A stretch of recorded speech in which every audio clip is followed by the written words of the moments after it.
afternoon. Welcome back to Dose of Reality Season 3. It's been a while since I say Dose of Reality. It's an honor to still be able to thrive our community with an open platform, bringing individuals to discuss and benefit our community and a society. With great pleasure, I would like to thank all our audience and supporters tuning in and supporting A Dose of Reality as usual. Thank you very much. We appreciate that. That being said, let's welcome our guest here and discuss the topic that has been in our community and tackle the mental health strategies and healing process with Abyan Bashir. Abyan, please introduce yourself and give us a small brief of your career that enables our community to initiate with you. Yeah, thank you very much, Shukri, for inviting me here. Yeah. I'm really honored to be here. My name is Abyan Bashir, for those of you who don't know me. My career, I feel like mental health has literally been part of my whole life. Pretty much my whole educational journey. It's been a passion that started very young. And for me, just in terms of educationally, I got my bachelor's, studying, just wanting to really understand the dynamics of families. And that started from really early on, as when you grow up as an immigrant in this country, I think there's a lot about your family that you realize is very different from the dominant community. That is true. And oftentimes there are a lot of things that are happening that I was curious about. Why don't I have these experiences? Why do I feel different? And I think some of that very early experiences kind of brought about the passion for me to understand that more. And so I pursued a degree in family studies, and then eventually got really interested in understanding mental health, just kind of seeing what was going on in our community. And then completed a graduate program in mental health studies, and then came back to school and realized I didn't know enough, and so decided to get into a doctoral program. And so about 4 years ago, I started a doctoral program, which I'll be done inshallah in a year's time. Mashallah. So I guess that's that. Oh, good. Well, that is an amazing introduction that allows us to understand your background, to connect with the community, trusting who they can share their mental stability.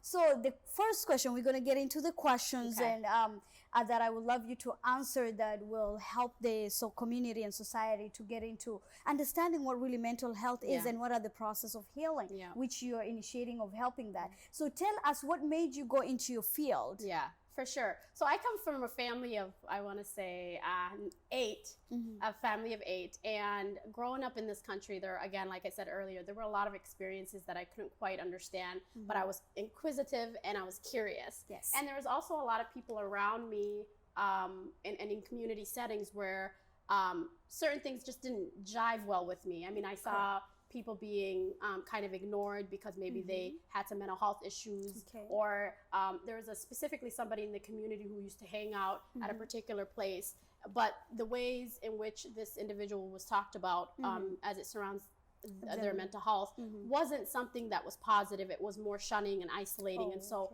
for me, my journey of really wanting to help started very, very early. I didn't know how I wanted to help, but I knew I wanted to help. Yes. And so at some point, also a lot of people gravitated towards me. And there's a relational approach, I guess, I had that I didn't realize at some point perhaps would lead me to my therapist role. Nice. And so at some point, for me, it was more of like what I was receiving from other people. And I had a very, there's a very important central core belief of equality and justice. So because of that, I tended always to root for the underdog. And so no matter where I was, if I was in high school, middle school, elementary, throughout my whole career, I mean, really for me, it was about people deserve to be treated equally with respect and with dignity. And so anytime I've ever wanted to help, I knew that I was always going to advocate. And so in my early career times, it wasn't so much mental health. It was more trying to figure out my niche. Where was I? Where did I belong? Where are my people? In other words, where can I find kind of where I can put this passion in? And initially, it was working in governmental agencies, really trying to inform kind of how we do work. Some other jobs I've worked in as advocacy and really understanding that. And then eventually, I had this immense love for understanding the brain and understanding how and how that impacts our emotions, our behaviors. Right. And so really up until now, that's Yes. kind of what brought me up to that. For a long time, I guess I didn't know exactly what route I was going to go into, but I always knew I was going to help people. And at some point after my bachelor's degree, I decided to specialize in mental health. Nice. Thank you so much. That makes a lot of difference. Just have you ever feel like in our real life, on our daily life, there are things we understand that needs changes, and we work on going to school for those aspects, Yes. and then bring it back and fixing the issues. What are the misconceptions of mental health? There's a lot. And as I think about these, I think there's two main things I want to talk about. Yes.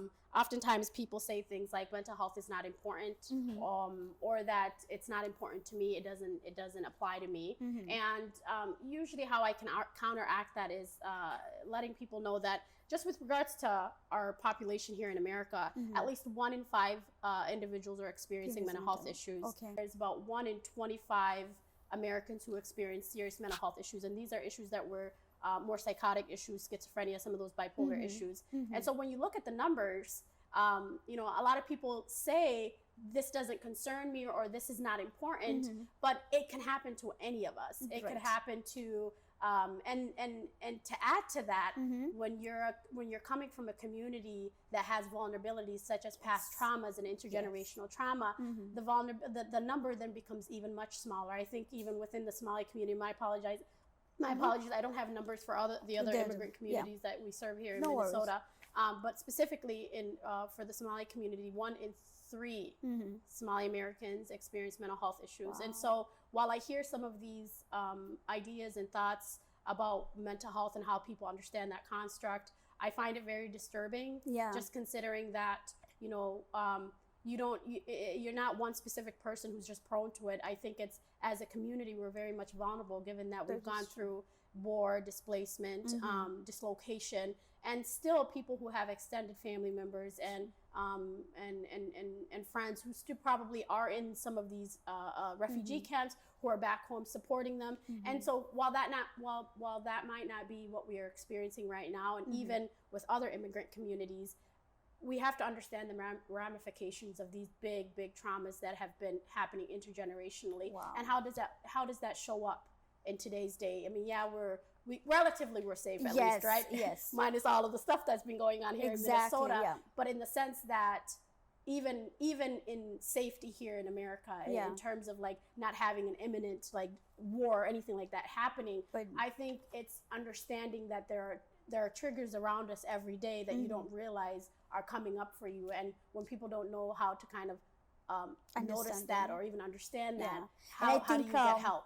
And I think one of the questions that I was going there was about that. That's very interesting, finding out what the triggers. In our community, there are so many beliefs of curing mental issues culturally and religiously.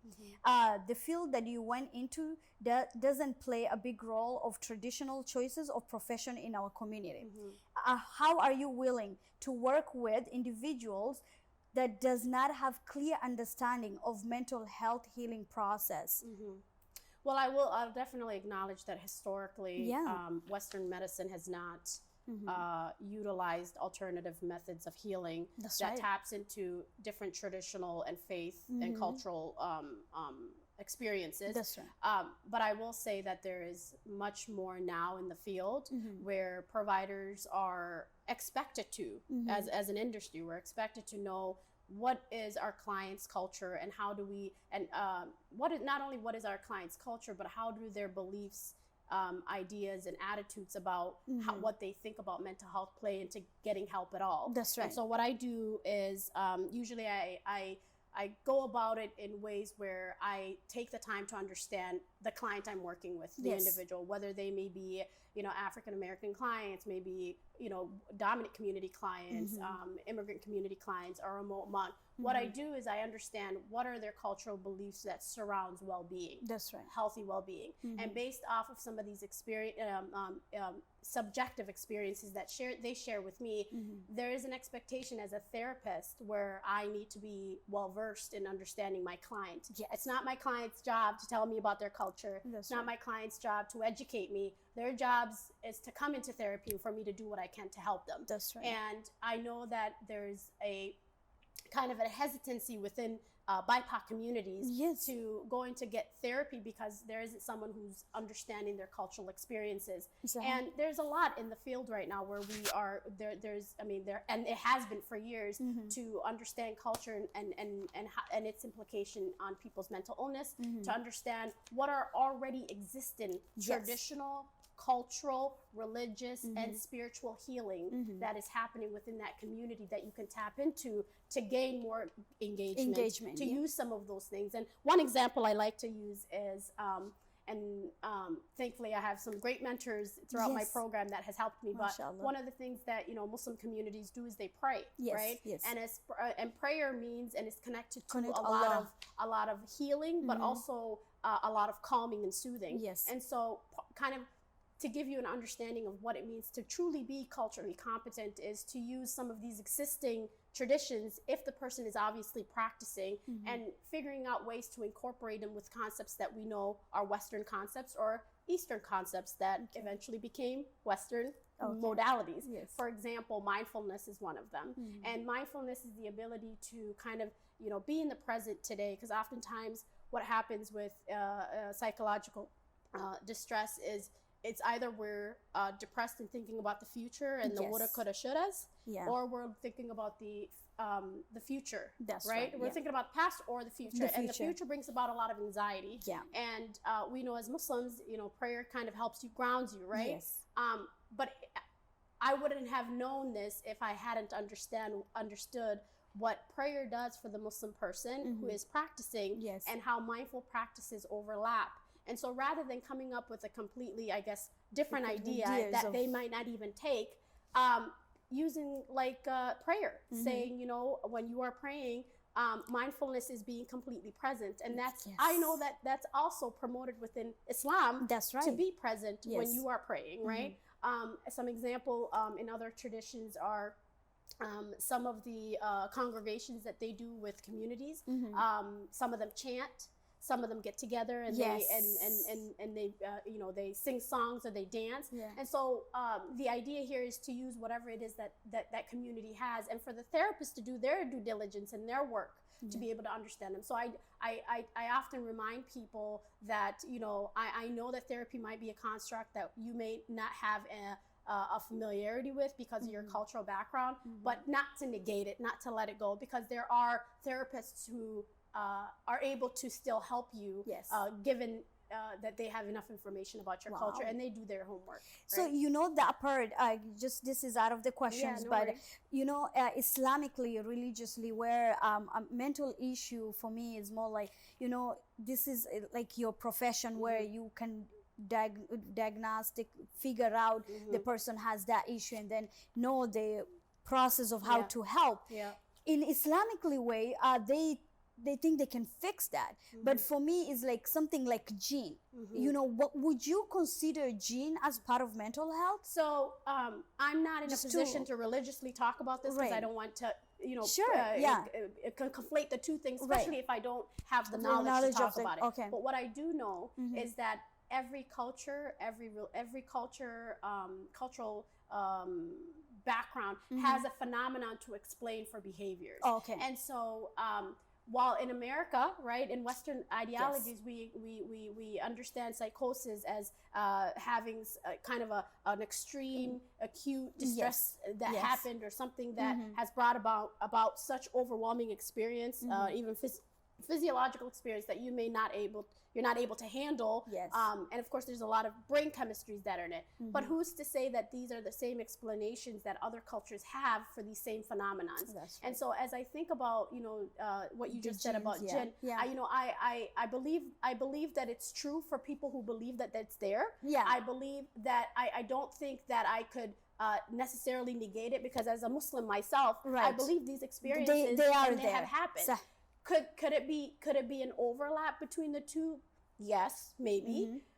Could the two exist? Yes, absolutely. What can you do if a client is saying that this may be jinn? And am I going to try to convince them that it's not? No, absolutely, because I believe that it probably is that yeah. if they believe that. It's a cultural phenomenon and it's a religious phenomenon that exists. Okay. And with regards to that, what I've told people is, okay, let's go do what it is that you need to do to take care of this. Let's Quran Akris if we need to, right?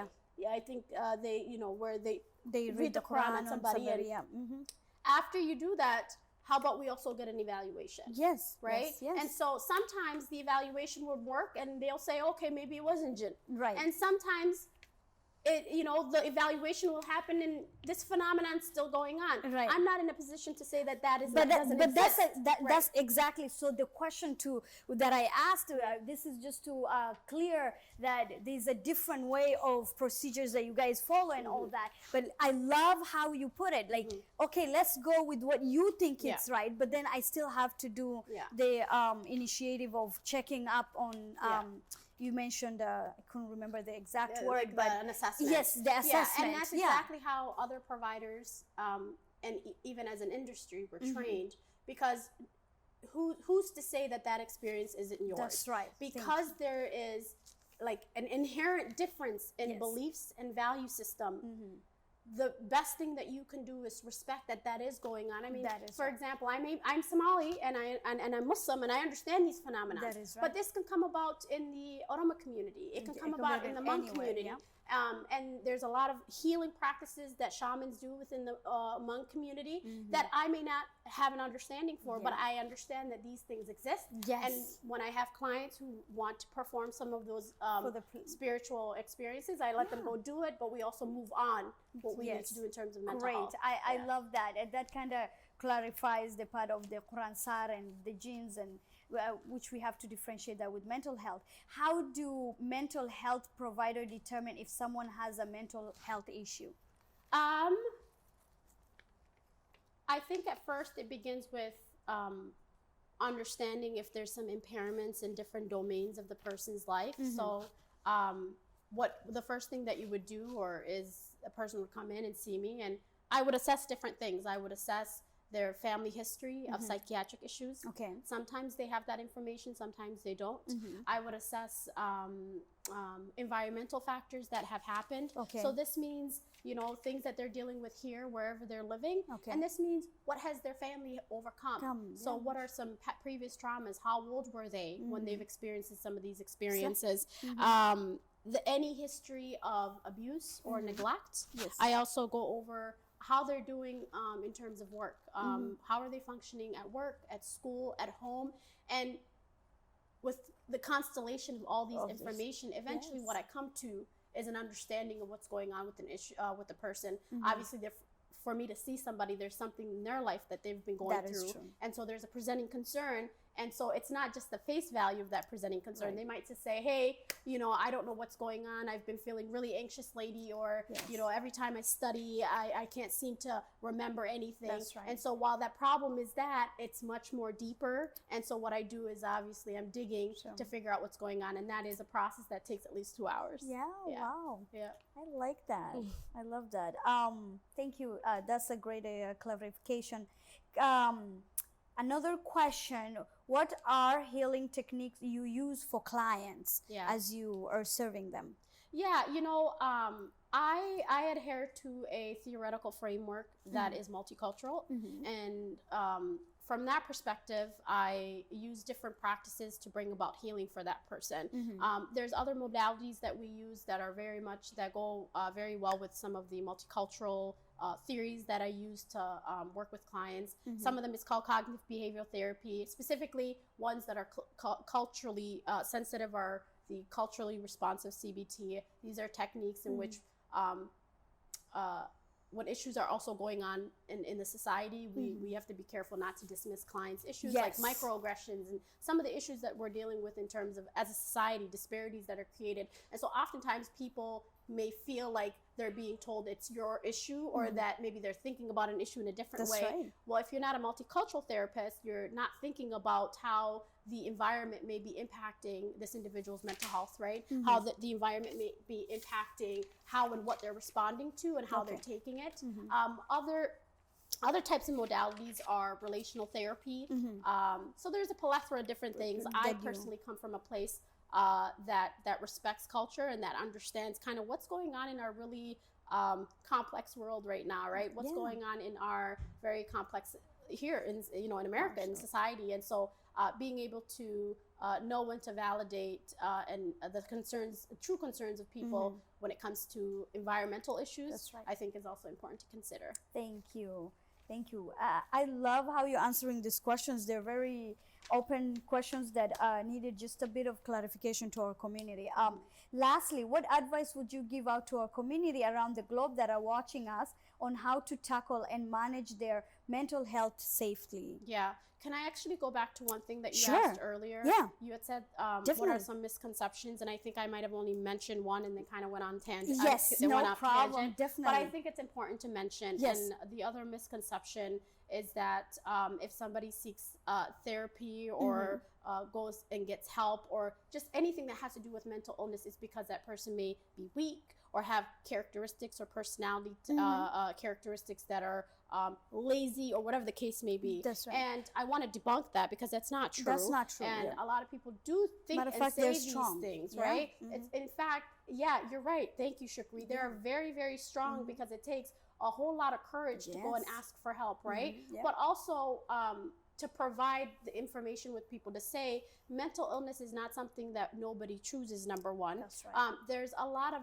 different factors that go into whether you're susceptible or not, and it can happen to any of us. That's and right. some of the things that I wanted to make sure that I talked about were, even if your life is going great, you can't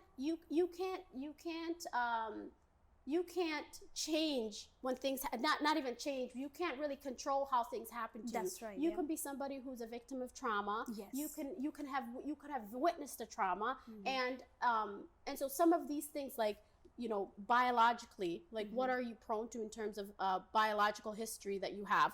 What are you, what about brain chemistry? Again, biologically, you don't know where some of your own what your genetic makeup is that makes you very, very susceptible to that, right?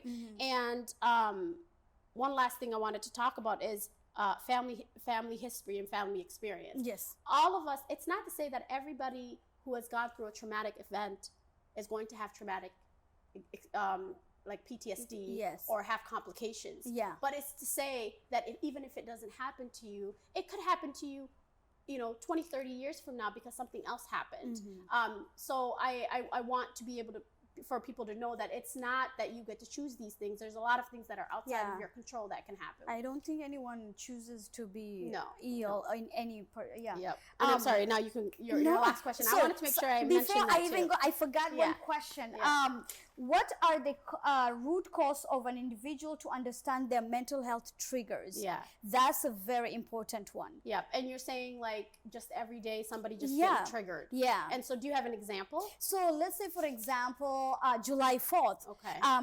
In Somalia, people went through war and all those kind of traumas. Yeah. And when we're hearing the fire, you're just worried and you're like, oh my God, I don't want to go outside. It brings back the memories of, the gun shooting and all that stuff. Yep. So you're talking about the fireworks and some of the arousal or the experiences somebody has. Or somebody maybe doesn't like a repetition of something over and over again and you don't know and you're just like, did you do that? Or did you? And he's like, okay, you know what? I've had it, And you're like, why is this person acting like that? Yeah. No, and I've seen an individual that was close to me a while back, they will be asked a question, they will answer the first time, the second time, the third time, they'll really get disappointed. And I loved one thing about that individual, will walk away and go react. And before I didn't know why, and it was like seeing this person like will go on the back and be like, and it was like, oh my God, what is happening? And so I slowly understood. Never asked the individual what's going on with you, like why are you acting like that? Right. But I noticed many times as he reacted towards it, those were the triggers of repetition of the same thing. This person is making me repeat myself over and over again. And so it sounds like what you're saying is. When people have these experiences to environmental things that are going on, what could they do to help understand that? I think the first thing to understanding it is validating and knowing that you're not crazy. That's right. And that the experience that you're having both viscerally and physically and emotionally is true. Yes. I think what people don't know about our brains is it's this amazing organ that keeps us safe by all means necessary. It does whatever it needs to do to keep you surviving. And so with an example of kind of that, the fireworks example, I think when an individual goes through an experience like war, your limbic system is activated. Yes. For the purposes of keeping you alive. Obviously that was needed. That's right. To be able to get through some of the war and whatever it is that you needed to do to get to safety. Correct. Now, once that person got to safety, PTSD and what happens following a trauma, if it doesn't subside, is that your brain is continuously heightened and reacts to false alerts. One of the false alerts being fireworks, right? Yes. Because your brain is remembering or is still activated from what happened at the time, because there wasn't a rewiring. Mind you, what trauma does is it wires your brain to recognize to recognize threats and for your survival, right? But once you're done with that very dangerous and scary moment, your brain, it hasn't gotten to the place where it realizes that it's safe now and that there's nothing to worry about. So then what happens, and that's PTSD. And so what needs to happen in cases like that is there's treatments for PTSD, and it helps with helping you kind of almost rewire your brain in ways where you are reassuring yourself, and there's a lot of activities and interventions that go with this. But essentially what I'm explaining is that it helps you kind of unwire the trauma. That's right. And so with that friend that you were talking about, I mean, this can be anger issues, irritability, you know, sadness. There's a lot of experiences, and I invite people everywhere, you know, don't invalidate yourself. When something happens, it's true, it's real. My professor and my mentor, Dr. Solon, has always would say, the precursor to trauma or PTSD is doubt. And once you doubt your experiences, then you just kind of go down a whirlwind of doubts that eventually invalidates your experience. And so what I want to say to those out there who are listening is, if there's anything that's coming up for you that you feel may be from an explicit or an implicit memory, and I don't expect you to know this, but explicit meaning something that you actually remember that has happened in your life. Clearly you know that there's an identifiable trauma. Get some therapy, get help, talk to somebody. If you're in a position where you're like, I don't know why I feel this way, understand that our brain is this complex, amazing brain organ that sometimes we are not in a place to remember everything, or even it could be at a conscious or preconscious level. So this means it's out of the scope of your memory, right? And so what I invite you to do is, if there are experiences that are coming up, be curious, notice it, and just say, okay, that's coming up for me. When it comes up again, just notice it. And when you get to a point where it's happening pretty frequently, and the severity of it is going up, then I invite you to go see somebody for help, ask somebody for help, get some therapy, talk to somebody. But certainly don't invalidate your experience, because I do want to bring this up. With what happened here in Minnesota, around the George Floyd issue, a lot of that rioting stuff that happened, there were a lot of immigrant communities who've experienced war in the past, who have had like triggers that come up for them. Some were in positions where they didn't even remember the war. But what does that tell you? Your body keeps the score. That's a great book, by the way. If you don't know it, get it. It's to say that if you don't have an explicit memory of the trauma, your body remembers it. Your brain remembers it, and you experience that through your body. I'm learning a lot. I better learn mine. So that's that. So the last question was, what advice would you have for our audience around the world, and managing their health safely? I would say, let's choose better words to describe mental health phenomenons. I think that similar to any issue that is going on, our words are powerful. The stories and the narratives that go with our experiences are powerful. I think the first thing to fighting against stigma, specifically with communities that don't really see mental health as something to talk about, you know, I get it. I get that maybe this was something that we don't talk about anymore, but it's important now, and it's something that we do need to talk about. And I would challenge you guys all to think about, you either know somebody or know somebody or know somebody Yes. who has a mental health Mental issue. Yeah. I mean, I did say within just the Somali communities, 1 in 3 persons are experiencing mental health issues. And so I would invite you to use better language to describe people who are experiencing mental health issues. I would also invite you to be kind to yourself when you are experiencing something. I don't think that there's always somebody around to tell us everything is going to be okay, or that this is something that you know that you overcome. But many people live with mental health and have completely normal functioning lives. It doesn't change your life. If you get help, you're able to live a full life. And I believe that every individual should be able to live a life that is filled with respect, that is dignified, and with integrity. And so if you believe that, I hope that you moving forward could at least make some changes around how you talk about mental health issues within your own community and outside your community. Yeah. Thank you so much, Abyan, for being a dose of reality today and just clarifying everything about mental health and how to get a healing process help.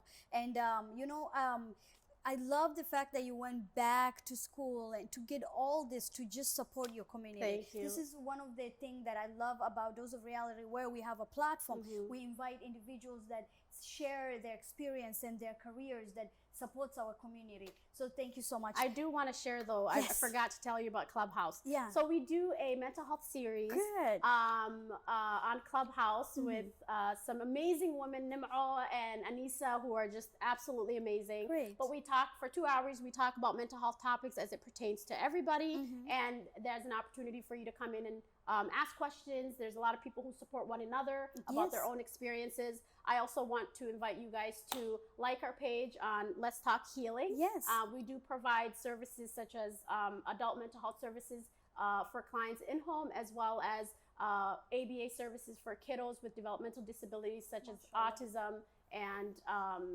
cerebral palsy and some of these other ones. So if you are looking for someone, reach out to me. MashaAllah, that is great. I just a quick question going to the Let's Talk Healing. Yeah. Is it on a Facebook page? We have we have a Facebook page called Let's Talk Healing. We also have an Instagram page. Okay.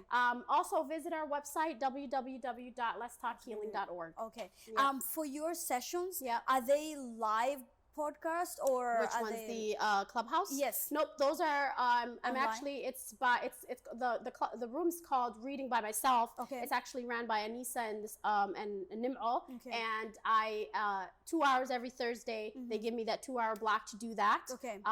But no, I don't have a podcast right now. My plate's a little full. Okay, good. Yeah. Right. But how will people add on it? They could just add it. Okay. Oh, you mean ask questions on Clubhouse? Yeah. Oh, it's audio, so I can hear it. They can talk directly to me. Okay, that's fine. Yeah. Okay. Yeah. That's amazing. Thank you for being clarifying that. Absolutely. Yeah. So, Dose of Reality is coming to its end. It's past the time. We're closing. Stay tuned for more of Dose of Reality upcoming episode. Till next time. Have a good evening. Thank you. Bye. Bye.